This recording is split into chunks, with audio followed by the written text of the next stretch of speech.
What's up, nerds? The official Stranger Things 5 trailer just dropped, and it is absolutely bonkers. We're talking scene by scene, frame by frame breakdown of every visual clue, Easter egg, and hidden meaning packed into this final season teaser. The trailer wastes no time dropping us into a Hawkins that's looking like a war zone. The very first frames linger on deserted streets in Hawkins, broken pavement, ash in the air, people living in makeshift shelters, instantly telling us the tone here is darker than ever. Remember how Season 4 ended with the Upside Down punching through into Hawkins? Well, Season 5 picks up right after, and Hawkins is scarred and battered by that catastrophe. We see military convoys and barricades around town, hinting that Hawkins is under a martial law quarantine after the earthquake, aka Vecna's rift, tore the town apart. The whole vibe is like a post-apocalyptic invasion movie. Hawkins is at war and nobody is safe. One of the first clear scenes in the trailer shows none other than Steve Harrington on top of a van fiddling with a radio antenna on the roof of the WSQK radio station van. Steve's in full action mode, rotating a satellite dish anxiously as if trying to lock onto a signal. This immediately gave me Season 1 vibes. Remember how the kids used Mr. Clark's ham radio to try and contact Will? There's a definite callback here. In Season 1, they were innocent kids building makeshift radios. Now we have Steve, the once jerk, now full-on hero, leading the charge with some high-tech radio gear. Talk about a glow-up. Why the radio tower? Well, if you recall, Vecna's weakness is sound. Specifically, music helped Max escape his clutches. The trailer is hinting the gang plans to weaponize radio frequencies or sound waves against Vecna. This is such a cool full circle moment. In the first season, radios were how they found Will. Now in the final season, radios might be how they fight Vecna. It's also a clever nod to 1980s pop culture. The section is literally Steve on a van, likely blasting something, which gave me a slight pump up the volume vibe. And oh, Easter egg alert, Steve's little antenna setup on a van is basically a grown-up version of the kids' radio experiments. Another quick detail, the call sign on that van, WSQK, might be a fake radio station, but it could hide a reference. Stranger Things loves hiding references in names. Remember how Mirkwood was the nickname for the forest road straight out of Tolkien. Not sure what WSQK stands for yet. Maybe the SQ is a sly nod to Stranger Questions. Okay, that one is a stretch, but keep your eyes peeled because nothing in these trailers is accidental. Next up, let's talk about Will Byers, the original kid who started it all. The trailer gives us some quick but very telling shots of Will, and if you're a longtime fan, they hit you right in the feels. In one scene, we see Will in a tense moment touching the back of his neck with a shudder, eyes wide. Yup. The signature Will senses the upside down, goosebumps are back. Ever since Season 2, we've known that when Will gets that creepy, crawly feeling on his neck, it means the upside down's influence, or Vecna, the mind flayer's presence, is nearby. Seeing this again in the trailer confirms that Will's psychic connection to Vecna remains strong as ever. In fact, the teaser suggests Will's role is more central than it has been in a while. We glimpse him collapsing to the ground in one shot, almost as if overwhelmed by a vision or psychic attack. There's even talk of him possibly engaging in a telepathic battle with Vecna. Imagine Will going all Professor X mind warrior on Vecna. Wild. Evidence has been piling up that Will is the key to defeating Vecna, but it might come at a terrible cost. After all, Vecna marked Will as his first victim. Vecna might try to control Will again, or Will might have to sacrifice himself to take Vecna down. I know, don't hurt our sweet Will, but the stakes are that high. One insanely cool fan theory from Reddit, remember in Season 1, Episode 1, when Will and the boys are playing D&D, Will casts a fireball at the Demogorgon but misses? People are now speculating that Will might cast Fireball for real in the final fight against Vecna, metaphorically speaking. Maybe he unleashes some new psychic power or literally uses fire like a flamethrower or something to toast Vecna. The trailer does show a lot of flames in the final battle, and guess who's front and center sensing Vecna? Also, small detail, Will's hairstyle and clothing in the trailer continue his gradual maturity. He's not the bowl cut baby anymore. Well, he still has the bowl cut, but you know, he looks more resolute despite the fear. I think the show is gearing Will up for a hero moment. If you thought the Hawkins lab guys were bad, wait till you see what actual military forces are doing in Season 5. The trailer gives multiple shots of Hawkins completely militarized. We're talking armed soldiers patrolling downtown, Humvees parked on Main Street, and makeshift barricades everywhere. The poor residents of Hawkins are basically living in a war zone under martial law. One quick scene even shows people huddled in what looks like an emergency shelter, cots lined up and everything. There's a shot of a military command tent with maps and radios set up near what looks like the Hawkins library. Recall, that's where one of the big rifts opened in the S4 finale. The soldiers have their guns trained on it, and man, do they look nervous. One intense snippet, soldiers firing into the air as flying demobats swarm. Red warning lights are flashing everywhere. It's total chaos. Hawkins has basically become an active battlefield between the US military and upside-down monsters. I got a quick glimpse of a helicopter searchlight sweeping over the woods at night, likely trying to spot creatures or maybe our fugitive heroes. It's visually crazy to see Hawkins, the sleepy town with nosy neighbors and ice cream shops, turned into something out of Resident Evil. But here we are. But the real new face in the military mix is Linda Hamilton's character, Dr. K. She shows up holding a rifle, looking badass under red lighting with some soldiers. We'll talk more about her in a bit, but suffice to say, she seems to be leading part of this operation. It's a fun casting nod since Linda Hamilton, aka Sarah Connor from Terminator. The presence of the military adds a whole new layer of tension. Not only do our heroes have to worry about Vecna and monsters, but friendly fire or being arrested, shot by soldiers is a real threat. There's a quick bit of Hopper and Eleven crouching behind a burnt-out car while bullets fly overhead. Likely the military is exchanging fire with monsters, but imagine being caught in between. Hopper's got his rifle out and looks like he's trying to protect Elle as chaos erupts. Humanity's technology versus otherworldly horror. And honestly, it doesn't look like the military is winning. The teaser makes it clear they're no match for Vecna. Likely we'll see some pretty gnarly casualties on the army side. I mean, in prior seasons, one Demogorgon wiped out Hawkins lab soldiers easily. Now we have an army of monsters, Demobats, Demodogs, maybe full Demogorgons on the loose. It's gonna be a bloodbath. One more quick observation. We see Karen Wheeler, Mike and Nancy's mom, clutching little Holly and submerging in water in what looks like a bathtub or maybe a flooded tank. This appears to be happening during a monster attack on their home. Karen and Holly hide underwater holding their breath.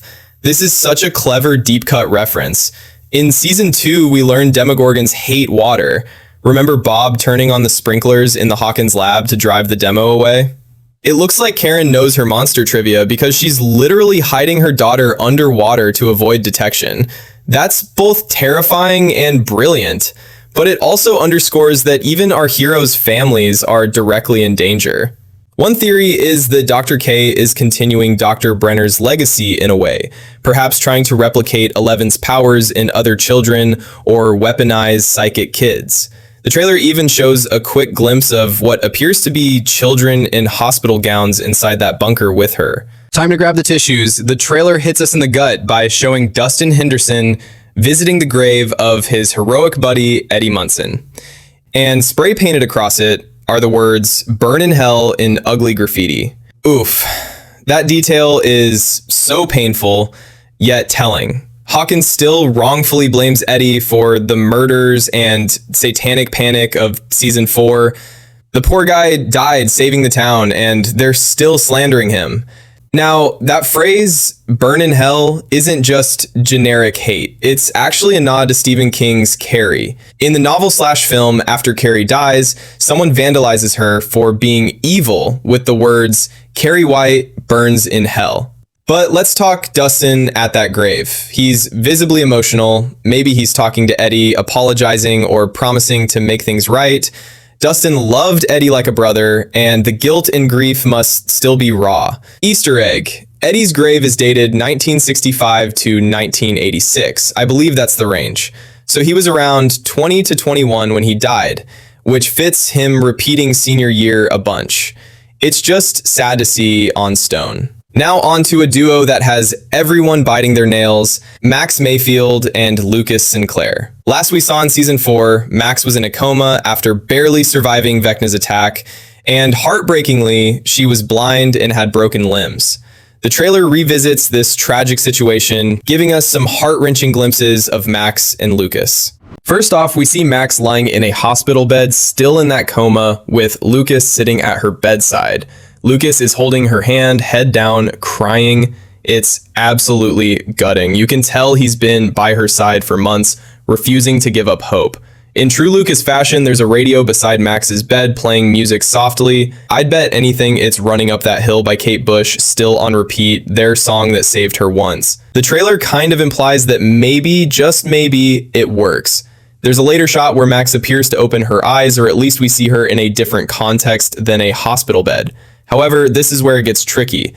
One scene shows Lucas literally carrying Max in his arms, running down a hospital corridor, while demodogs crawl on the walls and ceiling around them. It's a blink-fast cut of chaos, Lucas yelling, Max's limp body in a hospital gown, and a demodog leaping. Holy Jurassic Park vibes. It looks just like the Raptor kitchen scene, but instead of Lex and Tim, it's Lucas and unconscious Max hiding behind an overturned table while a demodog prowls.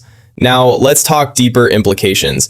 Max's fate was left very uncertain. She technically died for a minute until 11 revived her, so she might be living on borrowed time. The trailer highlights that her fate looms as one of the season's biggest questions. No kidding. There's a theory that Max's mind soul might be trapped by Vecna. We know in season 4 when Elle went into Max's mind after the battle, she couldn't find Max, just darkness. That suggests Vecna might have taken that part of Max with him when he was wounded. If so, maybe Max will have some kind of psychic link or even powers if she comes out of the coma. One more tidbit, remember in season 4, Lucas was reading the talisman to comatose Max in the finale, a Stephen King story about a boy trying to save his mom through a parallel world quest? Very apt.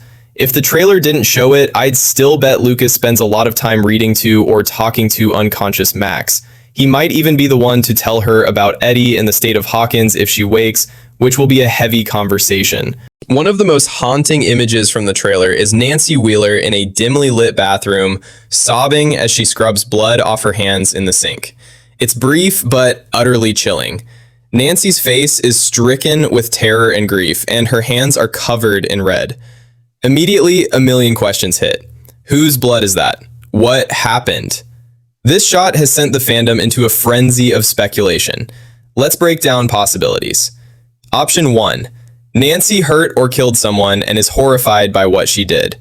But Nancy's a hardened monster killer at this point. She's used guns on creatures and Russians. For her to be this upset, it would likely be if she accidentally hurt someone she cares about or had to kill a friend possessed/controlled by Vecna. Imagine if one of the crew was taken over and she had no choice. That'd mess her up. Option 2. A beloved character literally died in her arms and that's their blood on her. Perhaps she was trying to save them and failed. We see her washing it off in shock, a very realistic trauma response. Fans have speculated some heartbreaking candidates. Could it be her mom's or dad's blood? We know something goes down at the Wheeler house, Karen and Holly hiding, etc. Some think maybe Ted Wheeler, her dad, dies when the house is attacked. Losing her father, even if he was a doofus, would devastate Nancy and the family. Other guesses. Jonathan Byers, Nancy's boyfriend, might bite it. Nerdist cheekily mentioned they have a sinking feeling Jonathan might die, and Nancy's distraught face could align with losing him. There's also Steve, Nancy's other love interest and longtime friend. If Steve got mortally wounded, Nancy washing his blood off would be, oh man, the angst. And we know the Duffers nearly offed Steve before, but he's Mr. Resilient. Now let's talk about our girl 11, who appears to be leveling up like never before. From the trailer's jump, you can tell Elle is done playing defense. She's bringing the fight to Vecna and possibly unlocking powers beyond what we've seen. In one jaw-dropping sequence, Elle is levitating off the ground, flying inside that old junkyard bus from season 1. Remember in season 1 when Elle and the boys hid from the bad men in an old bus in the junkyard? And later in season 2, they used the junkyard as a trap for the demo dogs? Perhaps that bus is now a training ground for honing her powers, as it's somewhat secluded. She's even seen there blindfolded with a walkie-talkie in hand, possibly to track Vecna or communicate with someone. Could she be trying to reach Kali/8 or other psychics via radio? Speaking of, the trailer shows that Hopper's cabin has been rebuilt and is being used as a safe house. In one shot, 11 is in a makeshift sensory deprivation tank there. They filled a kiddie pool in the cabin with salt water. It's like Mike and Will rebuilt that old DIY lab from season 1 for her, so she can go mind hunting for Vecna while in hiding from the military. But it's not all power-ups and triumph. 11's facing her own share of challenges. The government is after her hard. One scene shows her hiding behind a concrete pillar as soldiers open fire, and she's with Hopper trying to avoid being hit. She might have to deal with Dr. K trying to capture her. Also, we must remember the emotional toll. Now, one of the biggest questions. Could 11 gain new abilities beyond telekinesis and remote viewing? Flight seems to be one if she's truly hovering on her own. One thing that gave me absolute goosebumps in the trailer was seeing our original gang unite for what looks like the final mission. There's a beautiful shot of the core group. I mean, this is the same group plus L that sat around a D&D table imagining epic quests, and now they're about to embark on the real deal, saving the world. Let's not forget Steve, Nancy, Jonathan, Robin. They're part of the party too, albeit the older teen subgroup. The trailer shows glimpses of them working closely with the kids. Steve drives a car with Dustin, Nancy, and Jonathan inside, busting through a gate. That looks like they split off on some infiltration, maybe going to Creel House or the radio tower or a military base. Robin is seen with Will examining something with flashlights in an abandoned building. Likely they're duoed up for a search mission. Cool pairing. Also, interestingly, Erica Sinclair, Lucas's sister, is glimpsed raising her hand in a school classroom in the trailer, which is likely just establishing she's around. I wonder if she'll jump in with the party again. She was a key part in S3 and S4. Can't see them sidelining her now. I'm hoping Erica gets some heroic moment too. And yes, Steve the Hare Harrington wielding a chainsaw like a freaking boss. Let's break down some of these adrenaline-pumping snippets that deserve a closer look. There's a comedic-looking shot of Murray wearing a trucker hat, grinning from a car window like he's pleased with some explosion he caused. Classic Murray. And Joyce might be coordinating evacuations or protecting the Byers kids. Haven't seen her in trailer explicitly, but no way Joyce sits out the fight for her family in town. Another quick but emotional action shot, Dustin sobbing and Steve hugging him in the ruined Hawkins lab corridors. This likely happens after some tragedy, maybe after they witness someone die. The fact they're at Hawkins lab suggests an infiltration went down and something awful happened there. Also foreboding. Is this after Eddie's potential return if he dies again or something? Or after maybe they think Mike Max died? Hard to say, but that hug tells me not everyone's coming out unscathed. When you watch the trailer, these quick cuts can be overwhelming, but piecing them together, you see each group's piece of the puzzle in the grand plan. Team Radio, Steve, Lucas, Mike working on broadcasting with that van and tower. Team Lab/Creel, Nancy, Jonathan, Dustin, maybe Steve later, handling something at those locations with heavy weaponry. Team 11, L, Hopper, Joyce, Will, maybe Max if awake, tackling Vecna head-on. Team Distraction, Murray, Argyle, Erica, doing side things to help, like blowing stuff up or navigating. Everyone's busy like a multi-front war. And now for the big bad himself, Vecna. If there was any doubt that our gang would have to face him again, the trailer obliterated that doubt in its final seconds.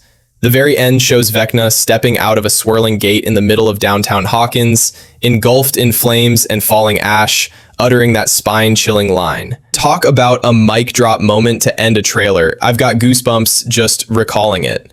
Vecna's voice saying, "Found you," is loaded with meaning. Now he's basically announcing, ready or not, here I am. It suggests he has been hunting 11 and the gang as much as they've been hunting him. Perhaps he needed time to regain strength, and as soon as he's at full power, he launches a direct offensive. The line also completes a sort of full circle from Season 1, Episode 1, where Will's mom Joyce on the phone desperately said, "I found him," when Will was in the wall. Now, the trailer smartly doesn't show 11 in this shot, but we know she's there, because in another cut, we see her face determined with firelight flickering.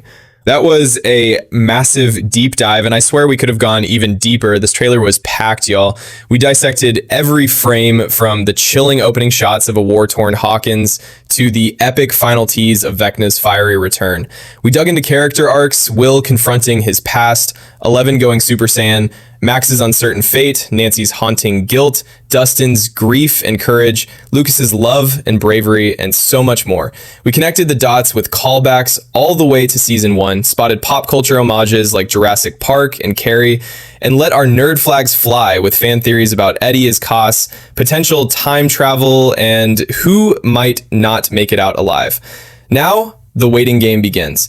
We've got until those release dates, Volume 1 on November 26, 2025, mark your calendars, to speculate and theorize. The Duffer Brothers have a 3-volume release plan, which suggests we're in for some cliffhangers and an extended goodbye to Hawkins. It's going to be an emotional roller coaster, no doubt.